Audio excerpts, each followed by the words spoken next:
Aqui eu acho que pela distância a gente pode até tirar a máscara. Não? Pode. Não vamos estar soprando no outro. É. Esses dias Silvinho Santa Fé esteve aqui, semana passada. Grande Santa Fé. Ele lembra de você. Eu lembro dele também. Pô, no Liceu, né? E filho do grande Elvis Santa Fé. Primeiro jogo que eu fui fazer fora de campus foi Americano e Guarani em Campinas. O técnico chamava-se Elvis Santa Fé. Era o técnico e americano. Ele dizia que Tá, já estamos ao vivo. Estamos ao vivo? É, estamos. E ele dizia que ele não gostava de escalar muita gente na zaga. Assim, juntos. E aí... Era uma figura, né? Chegou a TV Globo de Campinas. O americano estava hospedado num dos maiores hotéis do mundo, que era em Campinas, que era uma rede que tinha em Campinas, chamado Holiday Inn. E o hotel era tão sensacional que você pisava assim, o seu pé sumia dentro do carpete. E o americano estava lá. Aí os caras foram lá entrevistar Elvis Santa Fé. Na época, Josélio Rocha. Disse, olha, infelizmente não vai ser possível, porque o técnico do americano está tendo uma convulsão no 16º andar. Eles falam com o preparador físico dele, que era Kaká. Kaká? Aí Cláudio Kaká deu entrevista e ele não deixaram chamar Santa Fé. Não deixaram nem chamar Santa Fé. Aí, Silvio Santa Fé. Não deixaram chamar Santa Fé. Estamos aqui com Chico Beleza já na área. Aqui, abraço, meu querido. Também, my friend Wall. From Nerdlands. Thank you so much, my friend. Eu estou aqui hoje com o 19º convidado da série 100 amantes de música e seus 10 discos preferidos, o grande Mário Márcio de Souza Pinto, advogado, radialista, em Salvador, né, Marquinhos? Que beleza, hein? E um dos caras que eu conheci, assim, desde o tempo do liceu, porque nós estudamos juntos na mesma sala, não é isso? É verdade. E o Mário, cara, era um diferencial na locução de futebol. Eu nunca vi ninguém narrar futebol como o Mário Márcio narrava. A gente vai falar aqui de música, mas logicamente que o Mário vai nos contar um pouco dessa história dele, que a gente estava conversando um pouco em off aqui, né?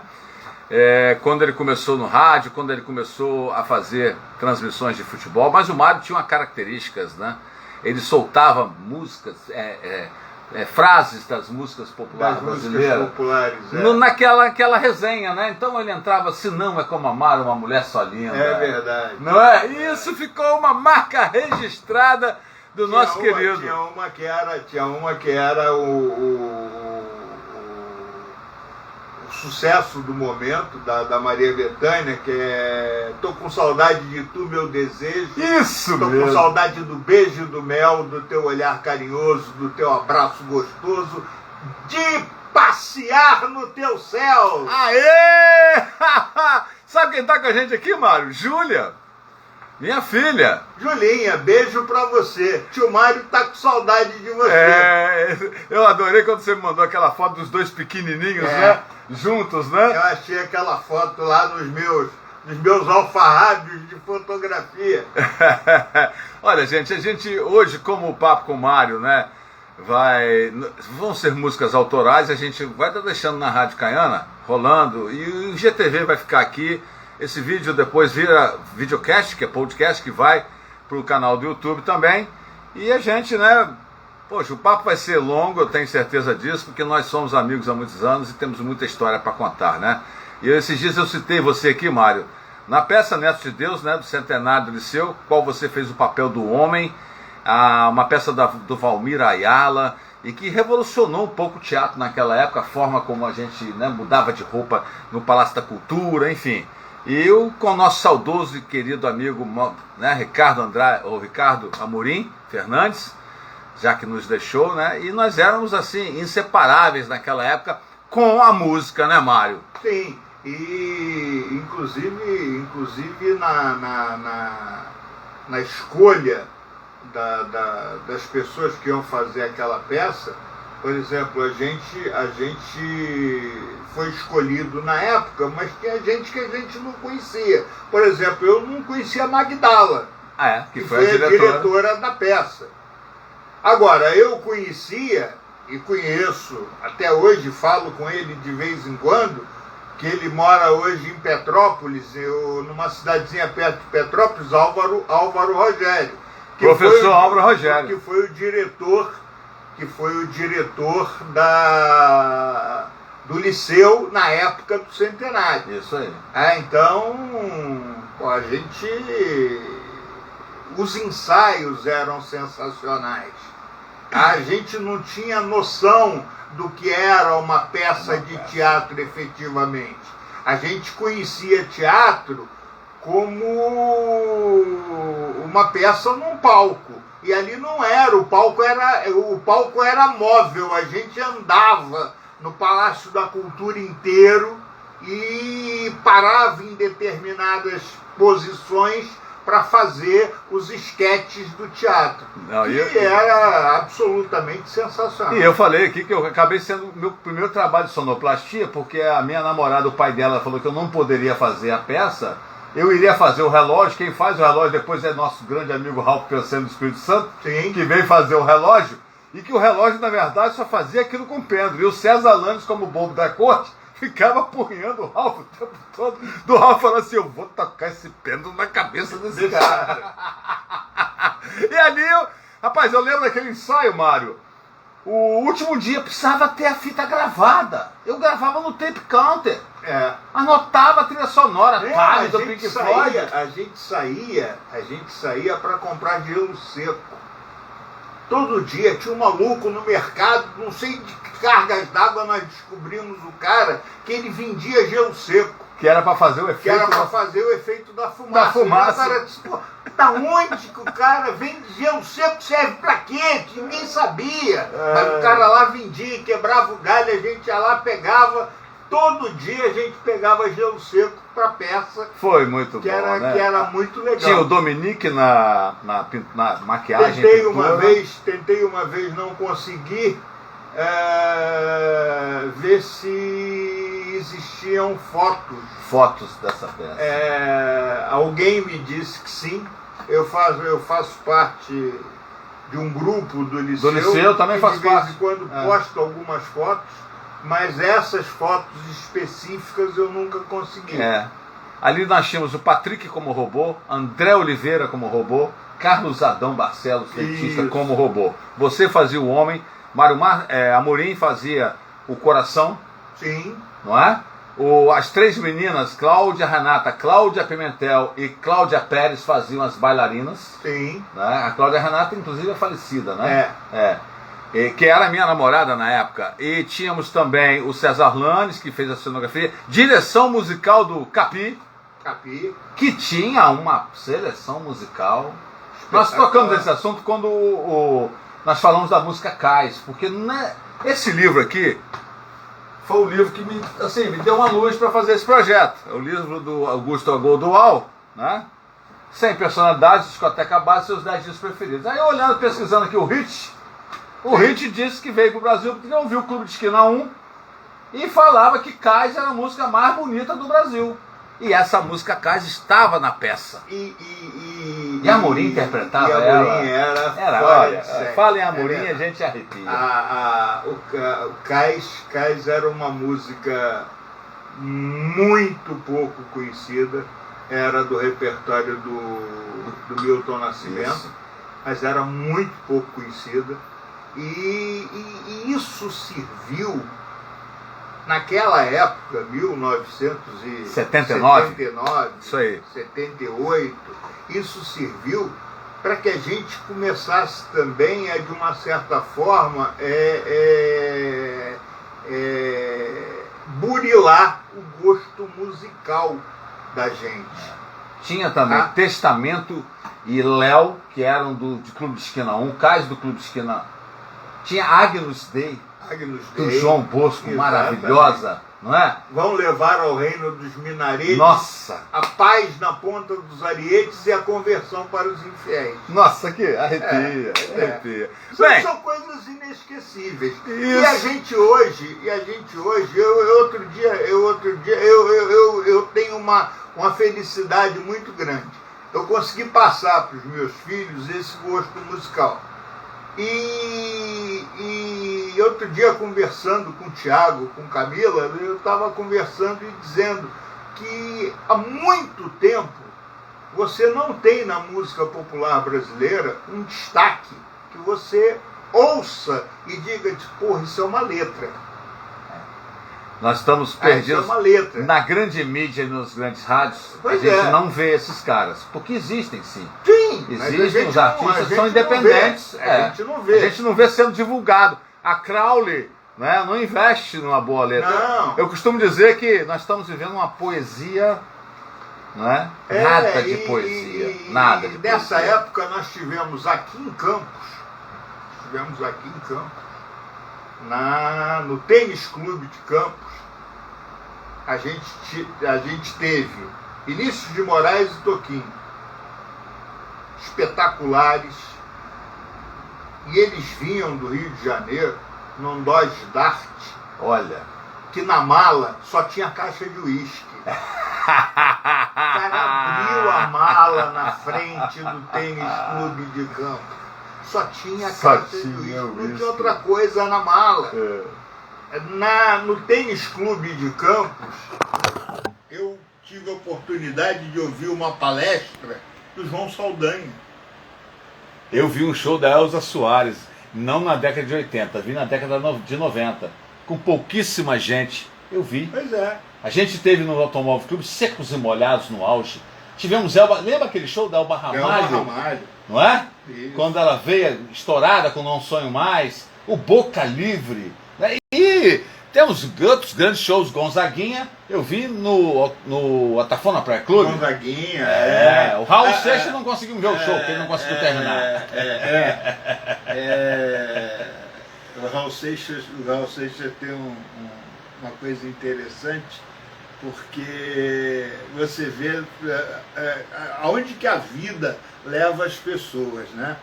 O parceiro do Raul Seixas, em 90% das músicas que ele fez sucesso, era o Paulo Coelho, que hoje virou milionário e mora na Suíça. Vários livros lançados. Com vários livros lançados, campeão de venda de livros. O alquimista, e na época ele era maluco e o pai dele internou ele umas 2 ou 3 vezes porque ele era doido.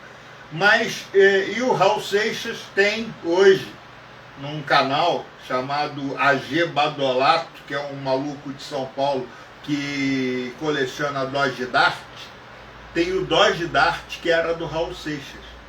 Aí o cara disse assim, o vidro aqui do lado do motorista está meio arranhado. Você acha que eu vou trocar esse vidro? Vidro que o Raul Seixas encostava a cabeça? Nada. Não custa nada. Deixa do jeito que tá. Mas você, o cara tinha um Dodge Dart, que era o carro da época. Quem tinha um Dodge Dart era o grande Lulu Beda, saudoso Luiz Beda. Meu técnico de basquete, também você conheceu muito no Liceu de Humanidades de Campo. O nosso amigo Marco Chico Beleza, no tênis eu vi o João Bosco. Olha, nos encontramos depois no boteco atrás do tênis, jogamos sinuca e tomamos uma cachaça. João Bosco é um cara fantástico, humildéssimo, né? O cara... Eu fui, na época do Rio, Mário, eu fui ver um filme no Arte Botafogo. Eu não lembro se foi...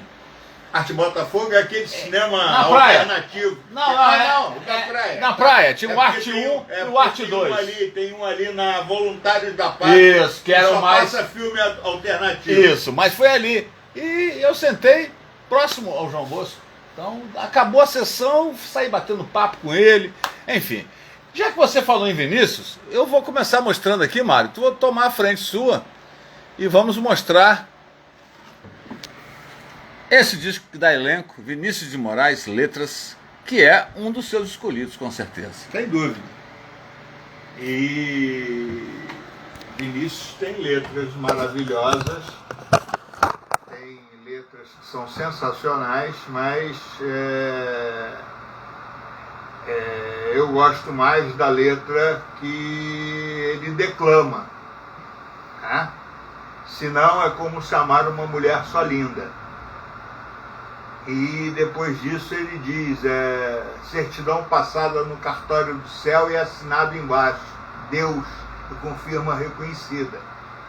Então, pô, o cara era... Soneto da Separação e outras poesias, Soneto né? da Separação. Samba e Prelúdio, e todas que ele declamava realmente eram diferentes. As grandes poesias de Vinícius de Moraes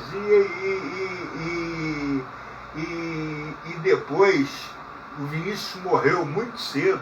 Vinícius morreu em 1980 e eu lembro que no dia que Vinícius morreu, nós todos estávamos de luto no Bar do Capim. Isso mesmo! No Bar do Capim, com Jorge Luiz Negão. Exatamente. Né? Dando trabalho pra gente. Dando trabalho pra gente, querendo brigar com o Paulo André por causa da maquiagem.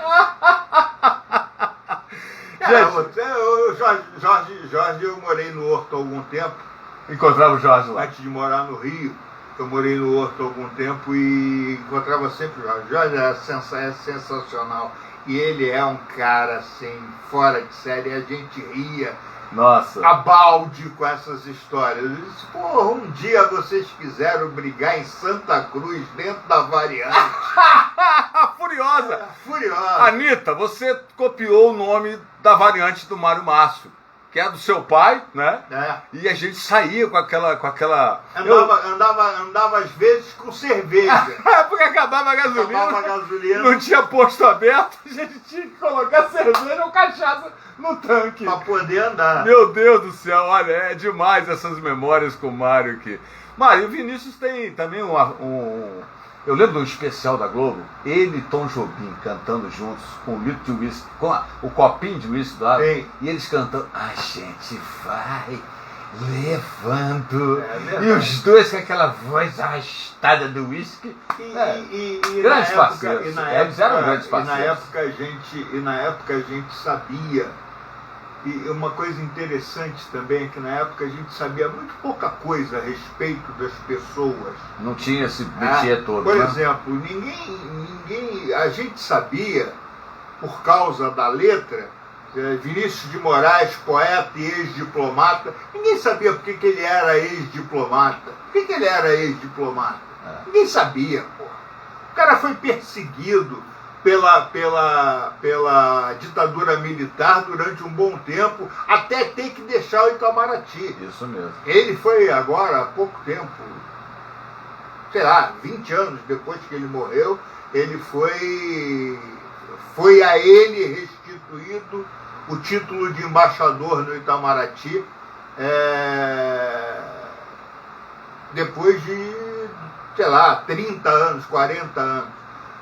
E hoje a gente ouve Gustavo Lima, um embaixador. Aí eu falo para essa galera que não conheceu, não sabe, embaixador de quê? Né? Desculpe aqui, respeito ao gosto das pessoas. O poema que ele fez no dia que o pai dele morreu e ele recebeu a notícia num telefonema. Ele era cônsul do Brasil em Los Angeles, se não me engano. Perfeito. E aí ele recebeu o telefonema e ele diz que a notícia chegou para ele na espiral de um telefone e ele não tinha o que fazer, porque naquela época você não conseguia sair dos Estados Unidos e vir ao Rio de Janeiro.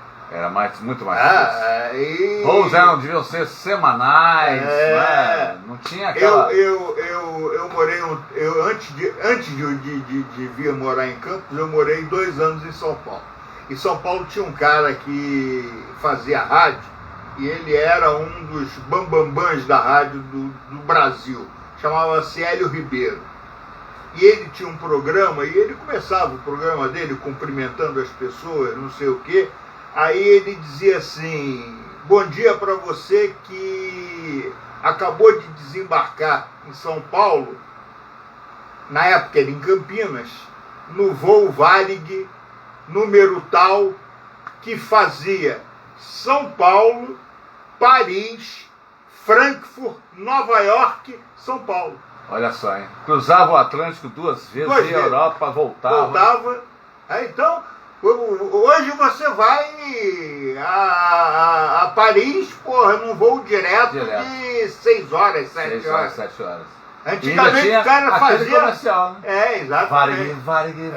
Exatamente. A Varig teve escritório em 400 cidades no mundo, sei lá. Era coisa de maluco. Mário, então do Vinícius a gente já falou um pouco, né? Você tem a ordem ou você quer que eu puxe aqui qualquer um e você destrincha? Aí é com você. Não, pode puxar. Vamos na leva aqui do Mário. Vamos buscar aqui um cara que, inclusive, está hoje na Europa, na Austrália, perdão, junto com Alex Malheiros, Ivan Conte, o Kiko Continentino, Azimuth e Marcos Valle, vão estar no festival na Austrália. E o grande baixista Alex Malheiros vai participar aqui do nosso bate-papo. Nós estamos falando do Marcos Valle. Marcos Valle é um dos grandes compositores de música popular brasileira.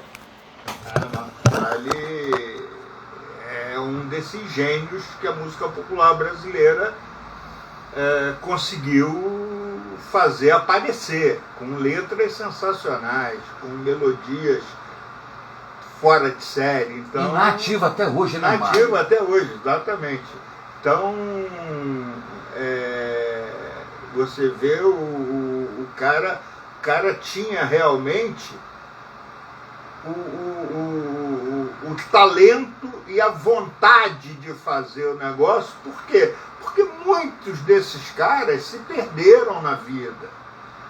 Com droga, com bebida, com não sei o quê. E esse cara, o cara tá lá na trilha dele, direitinho, continuando a fazer até hoje letras sensacionais, músicas sensacionais. Ele é considerado hoje um músico do jazz. Ele já é um jazz. A bossa nova acabou sendo taxada como um estilo do jazz, né?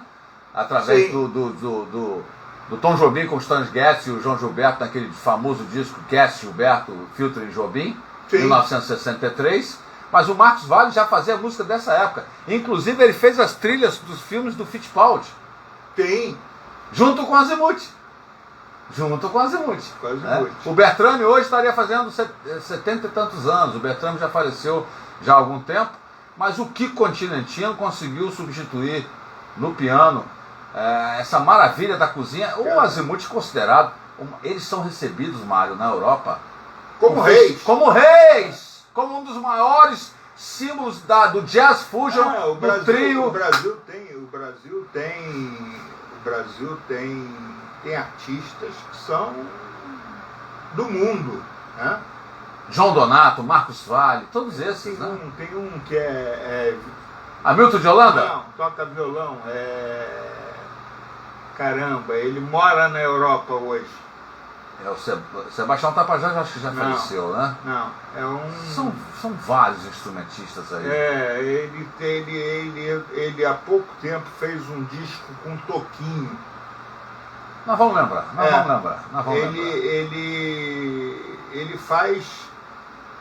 Ele é baseado em Londres e sai para fazer show. Faz show na Suíça, faz show na Dinamarca, faz show ali. Reconhecido, né? Um som reconhecido. Então, Marcos Valle foi a segunda escolha. Alô, Santa Fé, Silvio Santa Fé, Almirante.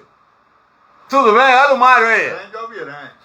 E ele contou, depois você vê no comecinho, então a história hilária sobre o seu pai, quando era técnico do Americano, né? Quando o Mário fez sua primeira transmissão lá do jogo do Americano em Campinas, né? Hello! Hélio Delmiro, Santa Fé matou a charada aqui. Grande Hélio Delmiro. Tocou com Elis, né? Naquele fantástico disco da Elis, meu Deus, Falso Brilhante. Sim. Ele é o guitarrista com Natan e com o César Camargo Mariano. Já que nós falamos em Elis, outra escolhida, Elis Regina. Uma obra extensa, né, Mário? Muito extensa e interessantíssima a história da Elis, né? A história da Elis foi outra história que, de uma certa forma, a gente não sabia muito o que aconteceu com ele. A gente não sabia, justamente. A gente veio saber, muito tempo depois, o que aconteceu com Elis. Porque Elis estava no auge da carreira, estava no auge do sucesso, fazia o que queria com a voz. Ela tinha voz para levar no grave, no agudo, para torcer, para dar a volta. Ela fazia o que a Pimentinha foi a maior cantora que o Brasil conheceu, na minha opinião. E tem aquelas músicas, aquela espécie de samba canção que ela cantava. Cantou muito com Jair Rodrigues. Nos festivais ela começou a aparecer. Ela cantou muito com Jair Rodrigues, que também, em termos de samba, foi outro bamba, mas a Elis, ela deixou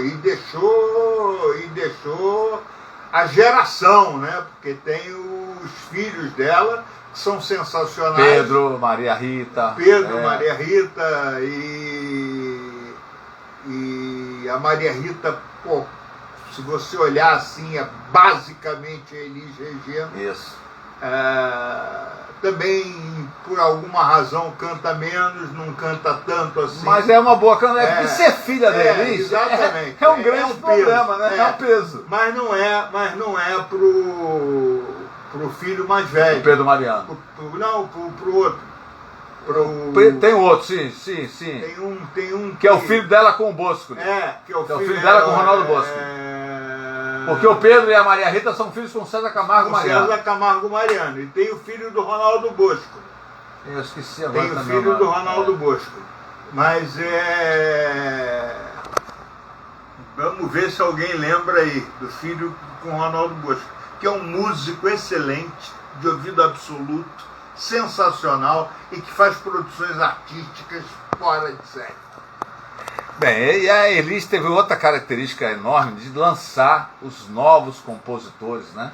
Sim. Que na época eram novos: João Bosco e Aldir Blanc, Milton Nascimento e Fernando Brant, né? E o grande Belchior. Foi ela que, né, gravou Como Nossos Pais, Sujeito de Sorte no Falso Brilhante, que já é um dos mais escolhidos aqui, o Falso Brilhante, e também Essa Mulher, que tem Bêbado Equilibrista, As Aparências Não Enganam, do Cartola. Ela foi uma grande intérprete e realmente foi um baque na morte dela. A gente estava lá em Atafona nessa época, né, de férias no colégio, quando soubemos a notícia da morte da grande Elis Regina. Ó, temos mais participação aqui.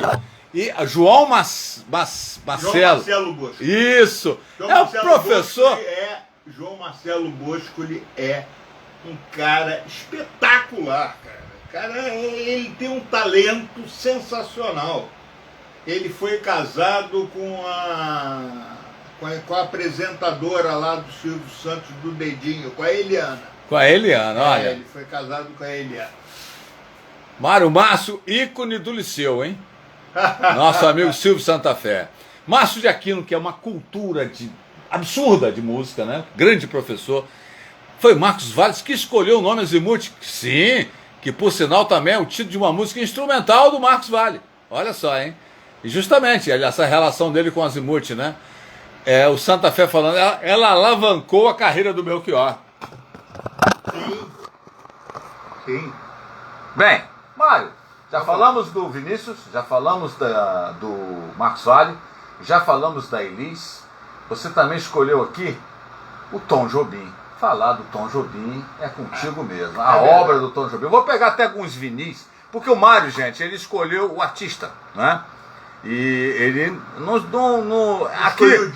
aqui o convidado é que manda. Eu não peço nada, eu só convido, né? O papo está excelente.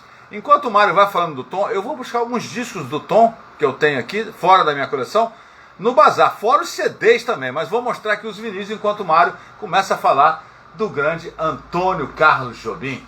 Antônio Carlos, brasileiro de Almeida Jobim. um artista a toda prova, é um cara sensacional e que tinha tiradas espetaculares. Uma vez ele disse que chamaram ele nos Estados Unidos e fizeram uma proposta a ele para ele fazer 5 filmes nos Estados Unidos. Ele iria ficar milionário. Ele faria 5 filmes nos Estados Unidos e pronto. Ele disse, não quero não. Estados Unidos é bom, mas é uma merda. E o Brasil é uma merda, mas é bom. Eu gosto do Brasil. Você estava naquela vez que nós saímos da casa do Dr. Henrique, lá na Rita Ludolph, no Leblon. Não sei se você estava com a gente naquela. A gente já estudava, eu, o Mourinho, o Ralph também, o Jorge Luiz também, porque fazia sociologia no FRJ, né? Morava na Real Grandeza, naquele apartamento dele na Real Grandeza. E nós saindo da noitada ali, daquela seresta, que a gente chamava de seresta, mas nada era mais do que nossa música popular. Estávamos na Taúfo de Paiva, olhamos para a padaria, assim, naquela coisa, né? A gente sem dinheiro, mas doido para tomar um café, comer um pão com manteiga. Quem está dentro da padaria? Antônio Carlos Jobim. Com um chapeuzinho de palha, um óculos, ele já usava o óculos de grau por cima tinha uma lente assim, escuros, né? Feito de sol, né? Aí nós nos dirigimos lá, Mourinho, vamos lá falar com ele. Ô, seu Dr. Jobim, tudo bem? Aí, vocês estão vindo da onde? Não, nós estávamos tocando um violão. Ah, poemia, uma coisa linda. Foi isso que ele falou pra gente na época. Tá aqui alguns dos álbuns, olha. Esse aqui, por exemplo, Mário, é uma série especial com 5 discos do Tom Jobim, inclusive com encartes, tá? Olha aqui, toda a história dele pra você, né, saber o que aconteceu, o que foi Antônio Carlos Jobim, quando o Frank Sinatra grava com ele lá nos Estados Unidos, tá aqui, ó. Então, o vinil, gente, essa é a diferença do vinil, né? O vinil tem um encarte, tem a capa, a gente já comenta isso aqui há muito tempo. Temos o Fantástico Urubu, gravado com o americano Klaus Ogerman, que foi vários discos com ele. O famoso Terra Brasilis 1 e 2, que ele canta em inglês. As faixas aqui são quase todas em inglês. Então, só com músicos aqui da estirpe dos melhores músicos do mundo, tá? Temos o Passarim, que pra mim é uma maravilha, né? Maravilha. Maravilha de disco. Temos o Matita Perê, que é raríssimo, é um dos primeiros dele, né? Exatamente. Olha aqui. Ele faz uma homenagem a Guimarães Rosa, Carlos Drummond de Andrade e Mário Palmério. Palmério, isso mesmo. E aqui é a fantástica Águas de Março, é desse disco original.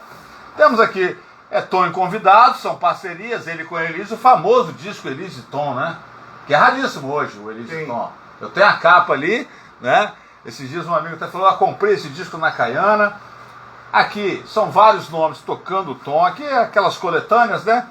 Do Tom Jobim, a arte do Tom Jobim. Também álbum duplo, né? Exatamente. Com grande sucesso. A gente vai enumerar aqui. O Tom tem certeza 50 músicas que ficaram na nossa memória, né, Mário? Exatamente. Ele era um cara bem tranquilo. Morou um tempo também em Rio das Ostras. Morou um tempo também. E o Dorival Caymmi também morava lá também. Eu lembro que ele morou um tempo em Teresópolis. Teresópolis, né? Ele tinha como se fosse um sítiozinho em Teresópolis. Ele passava algum tempo em Teresópolis. Mas você sabe, tem muita gente que Terê e Rio das Ostras tinham uma ligação, as pessoas tinham. É mesmo, É porque aquele amigo meu, Gerson, que fez faculdade comigo, ele, na época, tinha uma casinha lá em Rio das Ostras. Quando Rio das Ostras, gente, não era nada. Tinha nada. Só tinha a pracinha e as ruazinhas ali próximo da Costa Azul, chamada Costa Azul, que era afastada, né? As ruas todas sem asfalto. Sem asfalto. Rua de terra. É, isso aí, entendeu? Nós estamos entregando nossa idade aqui, mas isso não tem problema não. Esse era o grande Tom Jobim. E o último disco dele, né, que é o Antônio Brasileiro, né? E foi no ano que ele faleceu, o mesmo ano que meu pai faleceu, 94. 1994. Né? Então, falamos do Tom. Temos aqui outro grande artista, né, que o Mário escolheu. Vamos agora um gosto mais popular do Mário, né? Aqui já é um gosto, vamos ver, ele escolheu o Fagner e o Zé Ramalho. Sim, o Fagner e o Zé Ramalho gravaram um disco até juntos, né? Outra vertente da música popular brasileira, que também fez muito sucesso, mas que também tem letras sensacionais. As letras e as músicas são sensacionais. Eles eram, em tese, retirantes nordestinos que caíram de paraquedas no Rio de Janeiro. E numa época que você caía no Rio de Janeiro, fazia sucesso no Rio de Janeiro. Você vê, eles são de uma geração praticamente posterior à do Caetano Veloso e da Maria Bethânia. Que surgiram mais na tropical. Surgiram mais atrás. Isso aí. Então, Fagner e Zé Ramalho têm também na música popular brasileira uma importância muito grande, porque eles trouxeram um outro tipo de música que a gente não estava tão habituado a ouvir assim. E que foi fazendo sucesso, e a gente aprendeu a gostar. Nossa, a gente cantava todos aqueles sucessos do Fagner, Revelação, Noturno, né, Asa, inclusive aquela grande polêmica com a família da Cecília Meirelles, com Canteiros e com depois Motivo, porque ele não aprendeu a lição. O disco Canteiros, a gente já contou isso aqui, eu tenho até a versão, Mário, que eu guardei uma versão em vinil que tem o Canteiros. Aí foi recolhido das lojas e lançaram uma outra música no lugar. Apenas do Thier entrou no lugar de Canteiros, né? Com a Nara Leão cantando com ele, que era outra também, né? Ícone. E depois do disco Motivo, Eu Canto, ele volta a colocar um poema da Cecília Meirelles. Eu canto porque o instante existe, a minha vida está completa, não sou alegre nem sou triste, sou poeta. Aí, mais uma vez, recolhe-se os discos do Fagner e colocam Quem Viver Chorará, participação do Dominguinhos, que estava na novela Rock Santeiro. Isso. Agora, falando nessa briga, né, de recolhe os discos, isso pode, isso não pode, nós tivemos agora, há pouquíssimo tempo, uma decisão do Supremo Tribunal Federal que liberou todas as biografias, porque a gente vai chegar lá. Nós vamos chegar nele. Um dos grandes fãs do Roberto Carlos escreveu uma biografia não autorizada, que foi recolhida das lojas. Eu comprei, logo que saiu, eu comprei um volume que está lá em casa até hoje. Eu recebi o arquivo em PDF, mas me perdeu também. Eu comprei esse livro e esse livro ficou lá em casa até hoje, embora tivesse sido recolhido das livrarias. O cara dava N entrevistas, enchia o saco, dizia que não podia, que ele não disse nada que fosse mentira. E aí você vai vendo o livro, vai lendo, talvez não tem nada de especial. Nada. O mais especial que o cara faz é contar o acidente em que o Roberto Carlos perdeu a perna em Cachoeiro do Itapemirim quando ele ainda era garoto. Fora disso, não tinha mais o que fazer, não teve mais problema nenhum. E agora, com a decisão do Supremo Tribunal Federal, que todas as biografias estão autorizadas e que, se eventualmente essas biografias forem reeditadas ou publicadas? Não, se elas não forem verdade, ou se elas atingirem diretamente ao artista, o artista tem como pedir indenização por elas. Mas escrever, o cara pode escrever, não tem jornalisticamente falando. E jornalisticamente falando, esse mesmo autor voltou a lançar a biografia do Roberto Carlos agora, há pouco tempo, 1 mês, 2 meses atrás, que agora está nas livrarias novamente a versão revista e atualizada. Agora, a gente pulou um pouquinho do Fagner e do Zé Ramalho, né? A gente pode... Márcio sempre me corrigindo. Pena Justiça já fazia parte do Manera Frufru Manera. A música que entrou no seu lugar foi Cavalo de Ferro. Muito obrigado, professor. Quando eu falo que aqui eu posso errar, que você sempre vem com uma memória, um negócio absurdo, Márcio de Aquino. Aí a gente está falando dos nordestinos, o Fagner e o Zé Ramalho, que se juntam à invasão nordestina com Alceu Valença. Sim. Com a Elba, depois, a Elba vem depois. Ramalho vem depois. Geraldinho Azevedo. Sim. Vem depois o Lenine também, né? E outros grandes músicos do nosso, como disse o Mário, eram chamados repentistas, mas como o Silvio Santa Fé escolheu aqui, o Zé Ramalho, né? Chão de Giz era um negócio absurdo. Sensacional. Sensacional. E aqui quando o Mário escolhe Fagner e Zé Ramalho, é porque os dois fizeram encontros juntos, né? E gravaram um disco shows maravilhoso. Sensacionais. Sensacional. Shows que você ouve babando, pô, porque os caras são bons demais. As letras e as músicas que eles trazem pra gente são coisas que dificilmente nós vamos ter de novo. Muito bem. A oportunidade de ouvir. Bem, agora a gente já entramos em Roberto Carlos, falando da polêmica, mas o grande intérprete, o rei, seria assim, Mário? O Roberto Carlos é um ícone, né? Ele é um cara que na época da chamada Jovem Guarda, quando ele começou a fazer sucesso com o Erasmo Carlos e com o Tim Maia, Tim Maia tinha um conjunto Sputnik. Isso mesmo. O Tim Maia fala que ele que lançou o Roberto Carlos, ele que ensinou o Roberto Carlos a cantar, pô. Exatamente. Tim Maia era sensacional. Tim Maia era um cara também fora de série. Ó, concurso.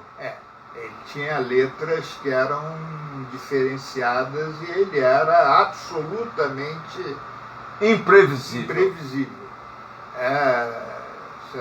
Você vai no show do Tim Maia? Senão eu não vou não, porque nem ele vai. Acho que eu vou por quê? E o Roberto Carlos, desde aquela época, 1965, começou a fazer um sucesso muito grande e,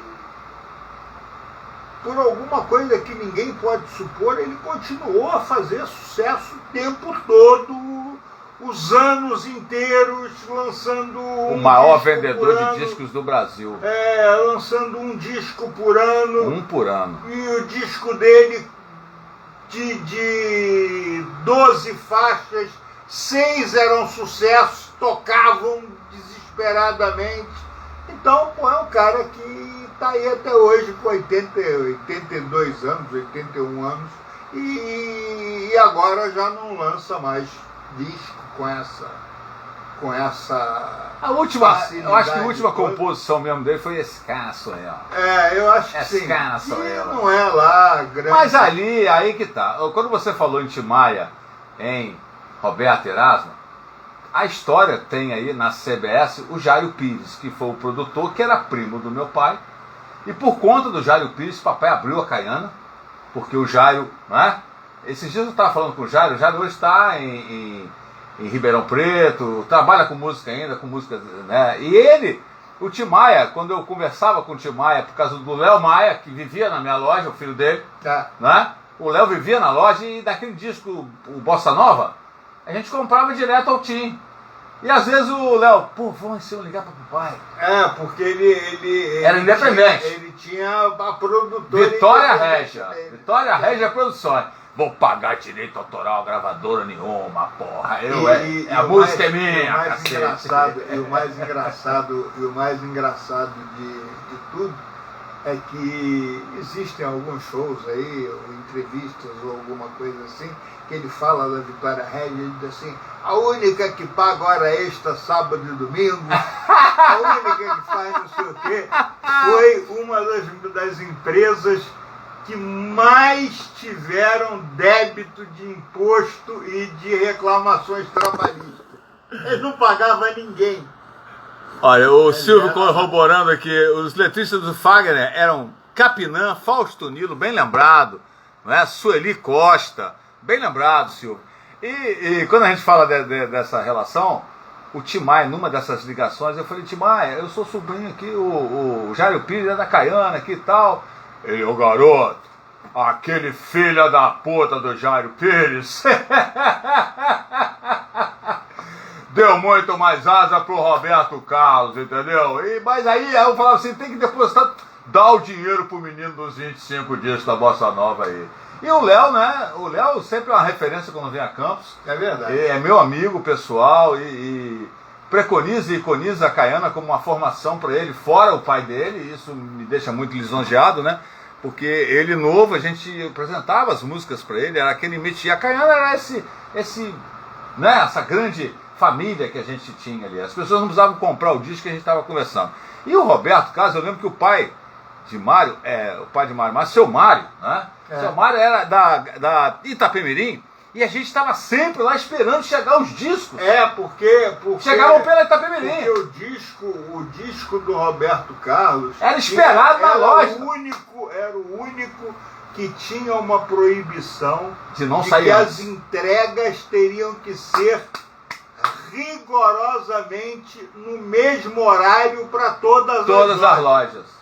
Para ninguém sair na frente vendendo o disco dele. Exatamente. Não entendeu? se podia vender o disco do Roberto Carlos antes de uma determinada hora que era programada a entrega. A entrega. Era um negócio de louco naquela época. O grande Roberto Carlos. Eu lembro do meu pai falando, o pai de Paulo André teve lá hoje, ele estava bravo comigo. Que ele queria o disco logo.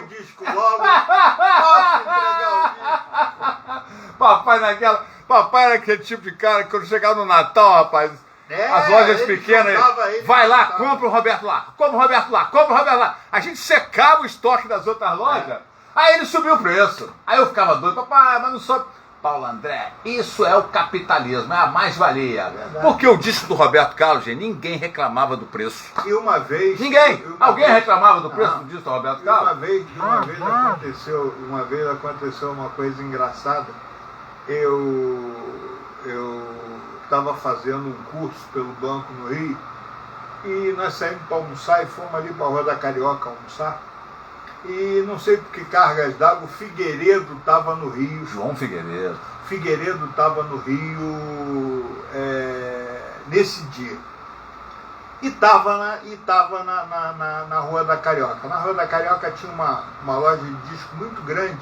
A Toque Disco? Eu acho que Toque Disco? Eu acho que era. Isso, na Carioca. Eu não lembro de cabeça o nome. Era Toque Disco o nome dessa loja. E o mais engraçado é porque antigamente o presidente da República andava com o sujeito do Itamaraty atrás dele com uma mala cheia de dinheiro. Porque o presidente não levava dinheiro para nada. Hoje você tem o cartão corporativo.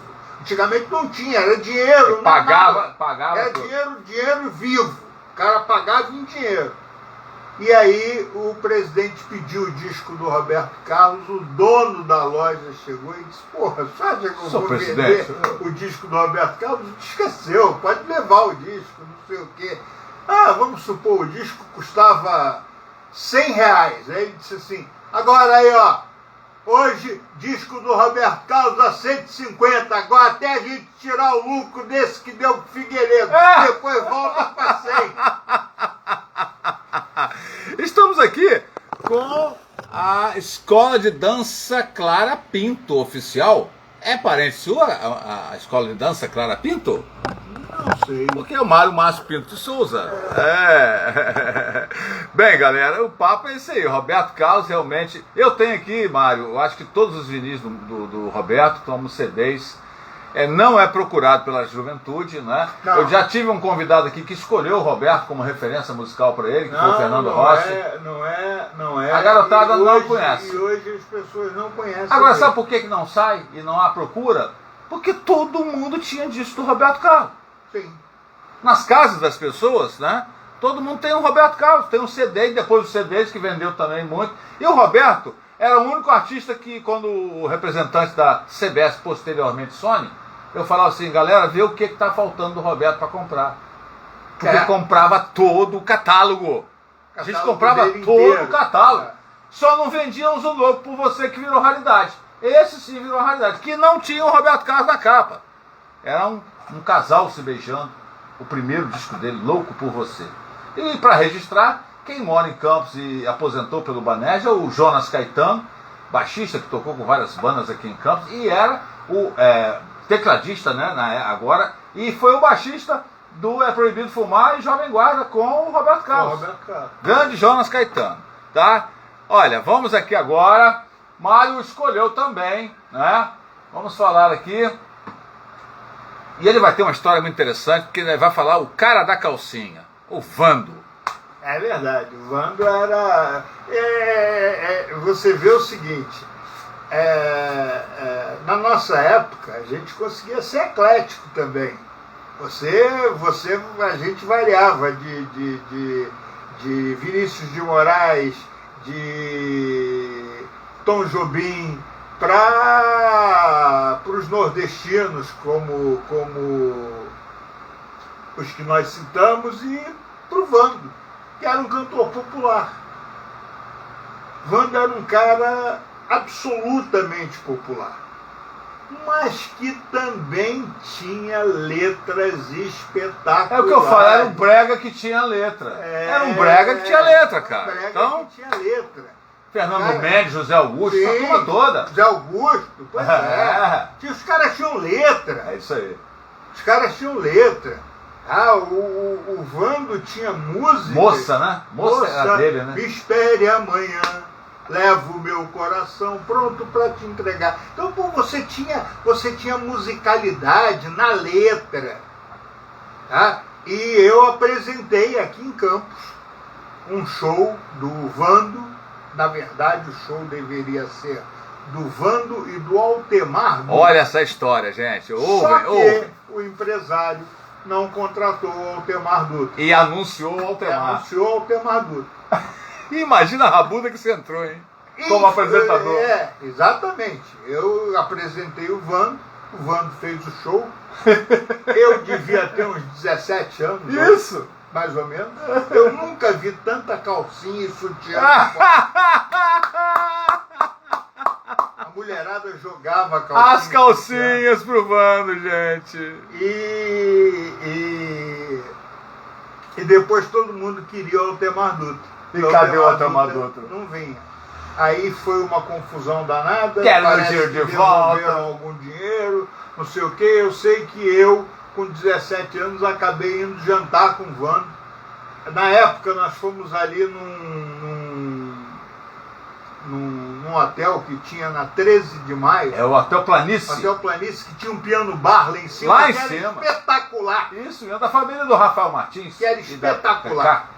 Agora, mas antes não antes era outro dono. Antes era um outro empresário de Campos que tinha, eu não lembro o nome dele. Só tinha o Palace ali.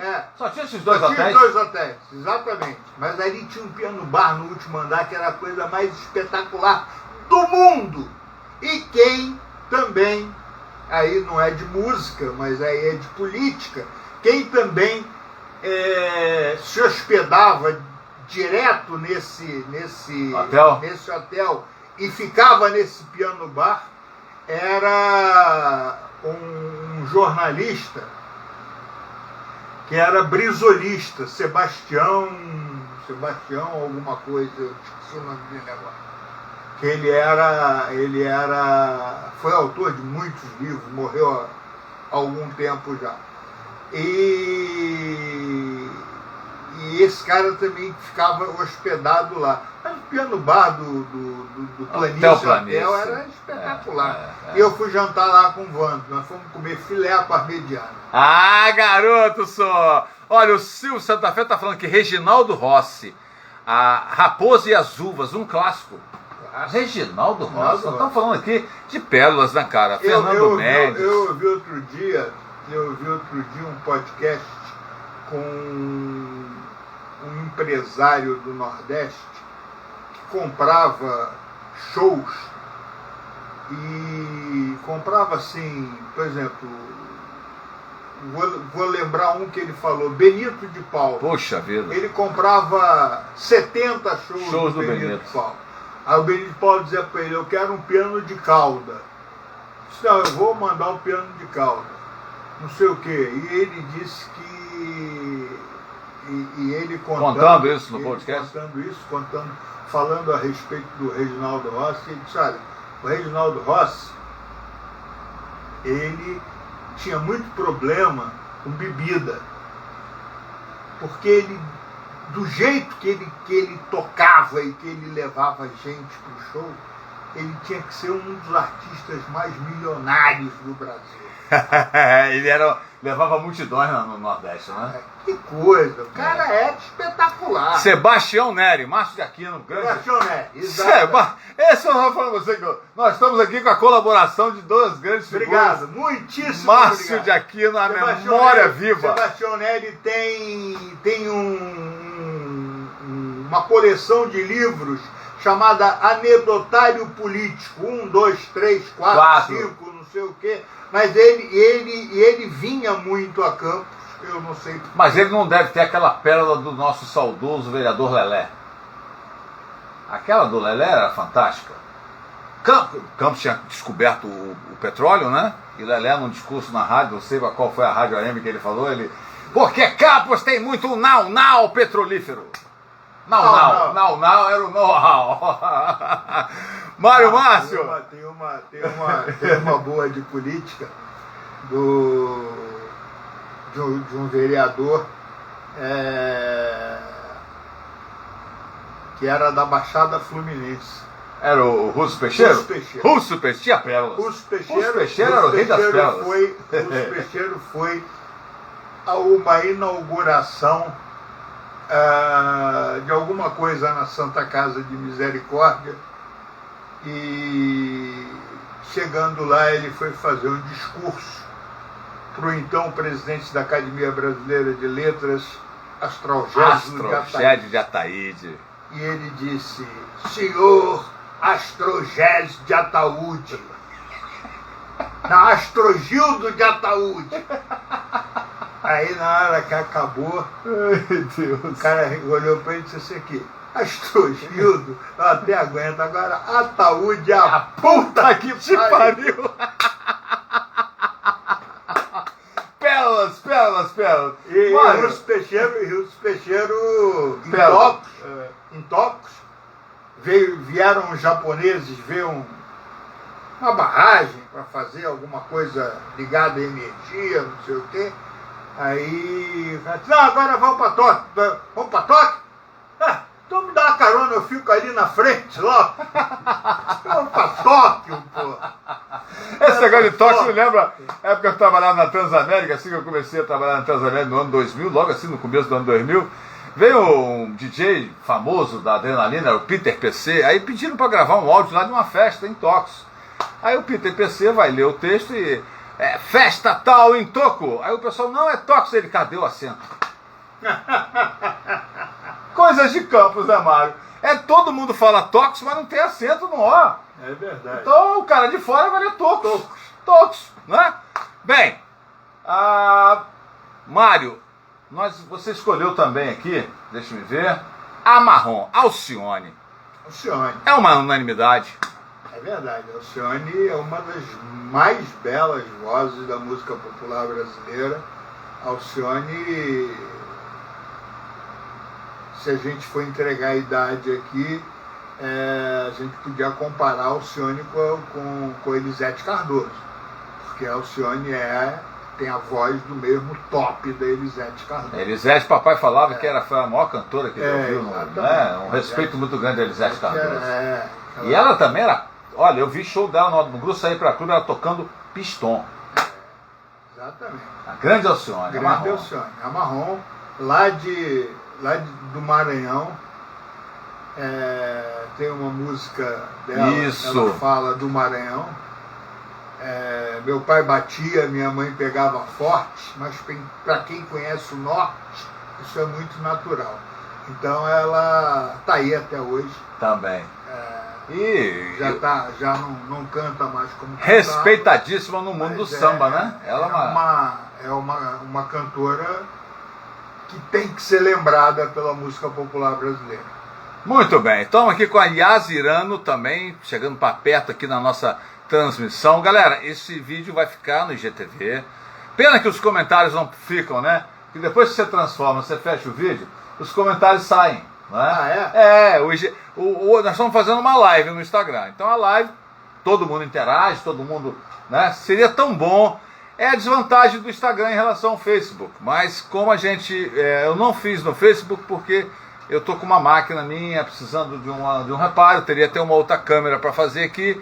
Optei por fazer pelo Instagram, Mário, porque hoje o Instagram está sendo mais visto, mais visualizado, mais seguido, né, do que o próprio Facebook. Sem dúvida. Né? E depois isso aqui vai se transformar num videocast no canal do YouTube, tá beleza?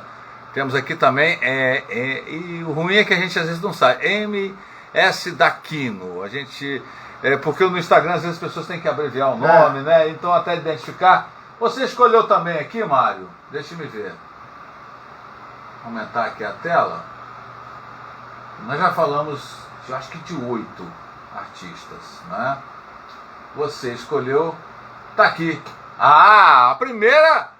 Primeiro cantor que aparece aqui internacional. O grande Tony Bennett. Tony Bennett. Porque internacional, na verdade, a gente podia escolher um monte, né? Tony Bennett, tem Frank Sinatra, Elvis Presley. Mas eu acho que pela longevidade, pelo conjunto da obra, Tony Bennett. Antonio Benedetto, que é italiano. Da Sicília. Ainda é siciliano. E tem cara de gangster mesmo, daqueles filmes do Poderoso Chefão, né? Ele poderia fazer uma ponta tranquilo ali com o Poderoso Chefão. Exatamente. E que de uma certa forma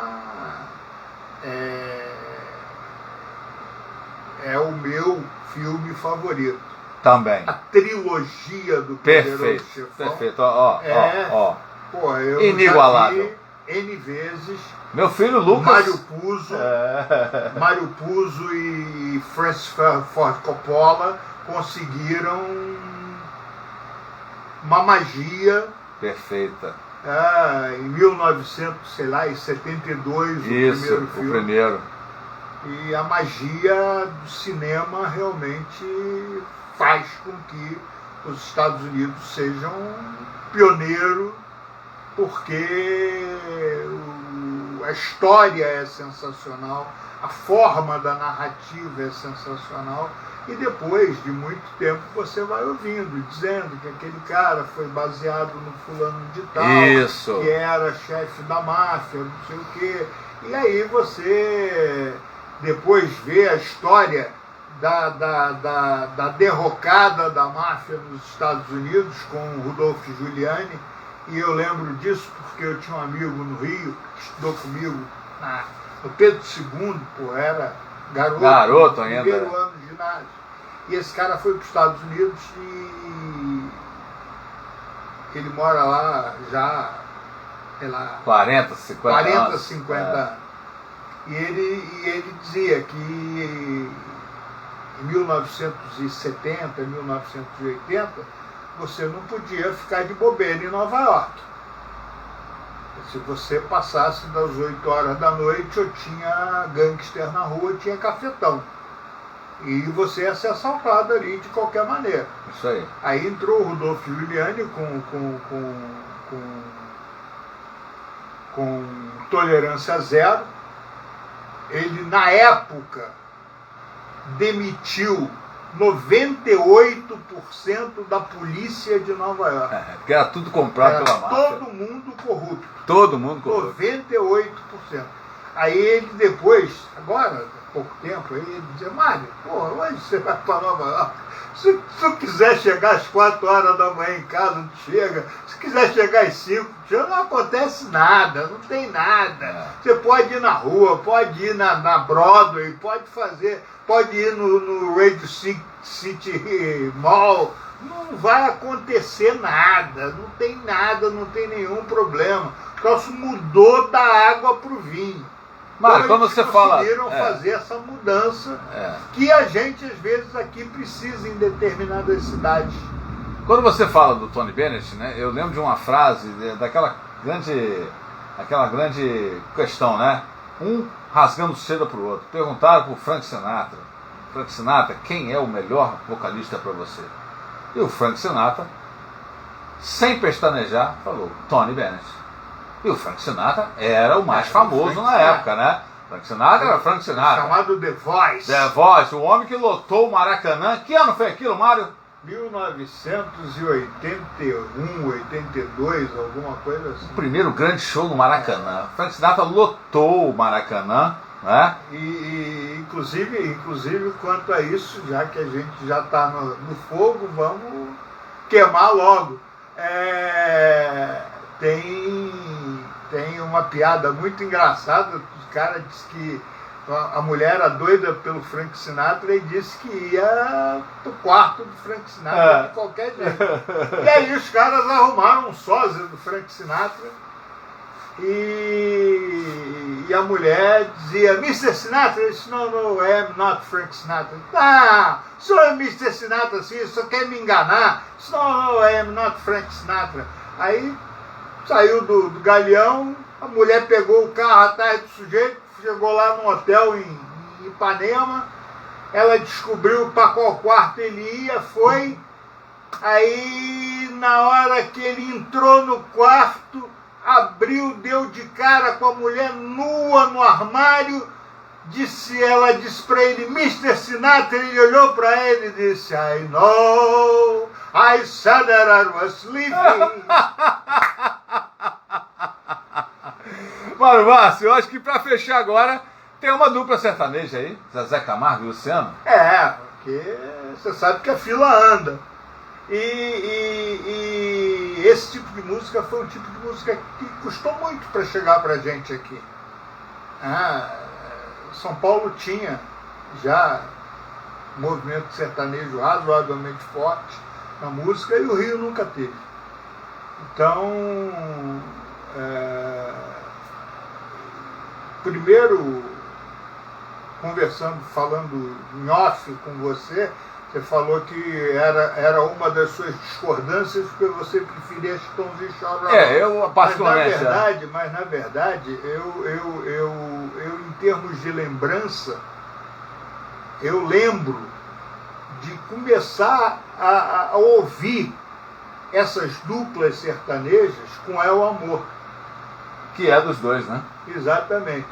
Então,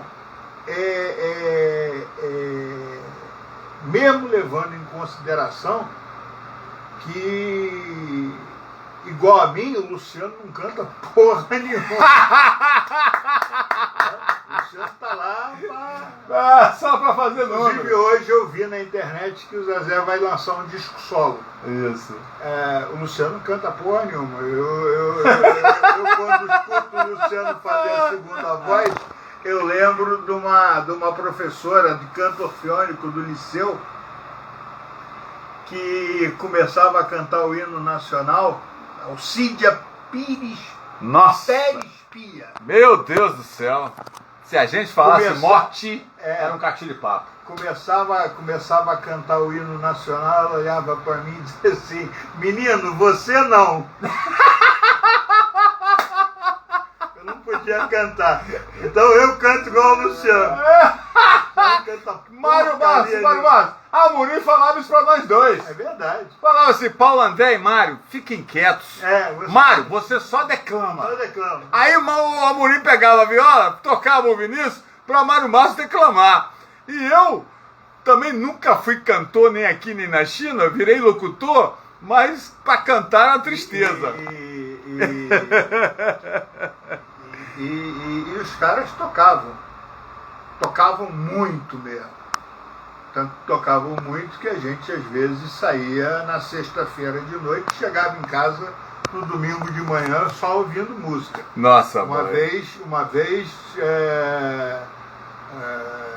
na época o Ralph se eu tomo uma colher de pimenta se você tocar 100 músicas. Não, não toma. Não tomo. Aí foi lá, tomou uma colher. Aniversário meu e de Negão, que a gente fazia no mesmo dia, 20 de abril. 20 de abril. por acaso é aniversário da minha irmã também. Também da sua irmã, Claudinha. A Cláudia. Então... Ele tomou uma colher de pimenta, gente, desse tamanho. Daquela pimenta braba mesmo, aquela que era ardida. E o cara, e Amorim teve que tocar as 100 músicas. Mas ele fez popurrí, ele foi esperto. E essas 100 músicas levaram a gente ficar a noite toda. Mas toda. Amorim foi esperto na época que ele começou a fazer o popurrí. Ele, eu não tô aguentando catar isso tudo. Aí ele emendava uma na outra. Olha, cara, o Santa Fé tá falando que aquele personagem que representava o cantor amigo da família Corleone, dizem que era inspirado no Sinatra, tá? Ótimo, foi muito bom, temos aí toda essa participação aqui, gente, essa interação bacana, né? O Mário trouxe aqui momentos hilários e da história, ele que é um grande radialista, porque ele foi narrador de futebol, de basquete, enfim, eu lembro daquela história sua da Campos Afonciana. Campista Afonciana. E que você teve o comandante Yamamoto, lembra daquela história? Misto e Yamamoto era Fuzimoto. Fuzimoto, era Goitacás e quem misto? E Goitacás e misto. Conta a história, Mário. Goitacás... essa é pérola, essa é inédita. Porque hoje é tudo assim, né? Hoje, por exemplo... O geladão. Hoje o cara não vai a lugar nenhum. Mas antigamente não, antigamente as pessoas tinham que ir fazer os jogos no local. Porque era muito difícil você conseguir ouvir uma rádio de outro lugar. E Goitacás foi jogar com misto em Cuiabá. E a rádio era a Rádio Brasil Central de Goiânia, que era uma rádio que pegava mal e mal naquele Transglobe, né? No Transglobe e ondas curtas.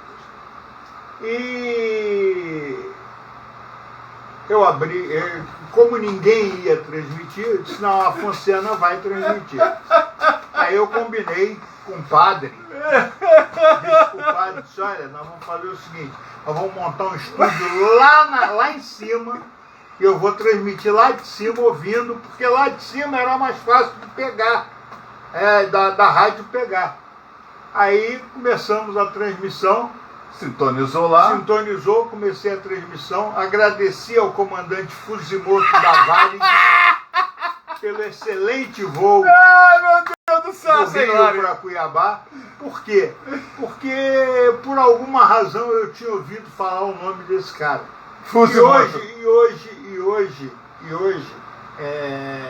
vendo essas lives de Teaching for Free, do Panda, da Panda Aviation, não sei o que, do Lito, do Aviões e Música, eu descobri que esse comandante Fuzimoto foi um senhor comandante da Varig e que o filho dele hoje é comandante. Ele já morreu há muito tempo. Aí vamos. Então, abri a jornada, transmitindo o jogo normal, e a transmissão começou a ficar ruim, porque por alguma razão a impedância da rádio, o alcance do Transglobe não estava muito legal, começou a dar problema, não sei se choveu, o que aconteceu, mas começou a dar problema e eu tinha que continuar transmitindo o jogo. Eu me empolguei, aos 30 minutos do primeiro tempo eu fiz o gol do Goitacás. Piscina. Gol de piscina. Terminei o jogo, Goitacás 1-0, já não estava ouvindo mais nada há muito tempo. Aí no outro dia eu cheguei no liceu. Ué, você já chegou, Mário? Lógico, pô, de avião, cara. Você quer o quê? Quanto foi o jogo? Foi 1-0 Goitacás. Não foi nada. O jogo foi 0-0. Goitacás empatou. Quem fez gol, pô? Olha, essa foi a primeira grande chamada que eu levei do padre. Eu levei uma chamada do padre. Gente, isso aí, rapaz, é pra mostrar às pessoas. Padre Zé Barbosa, gente boa toda a vida. Que isso não é lenda, não. Às vezes eu conto. Não, isso não é verdade. Eu falei, rapaz, esse aqui é um cara que, né, tinha história e tem história pra contar e realmente. É verdade.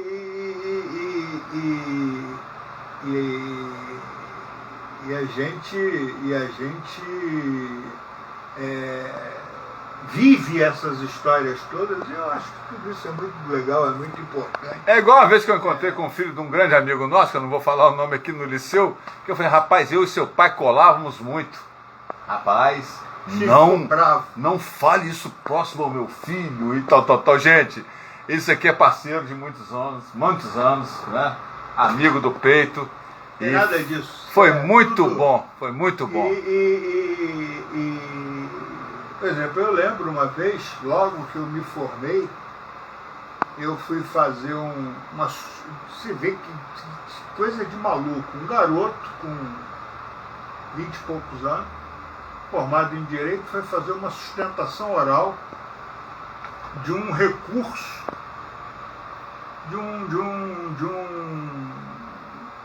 uma separação, de um divórcio, seja lá o que for.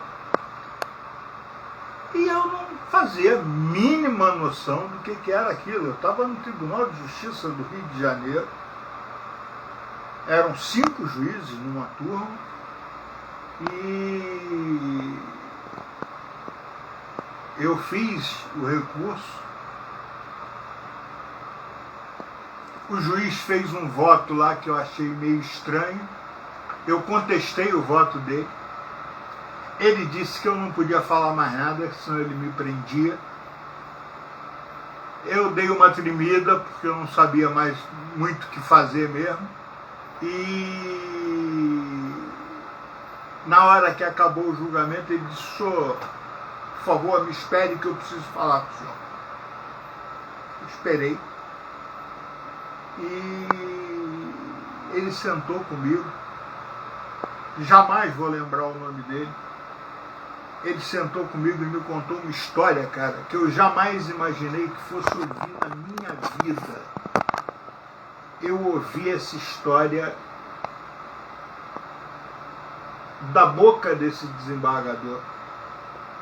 E 20 e tantos anos depois, ou 30 anos depois, eu ouvi essa história num programa da Rádio Globo, da TV Globo, que falava a respeito de crime.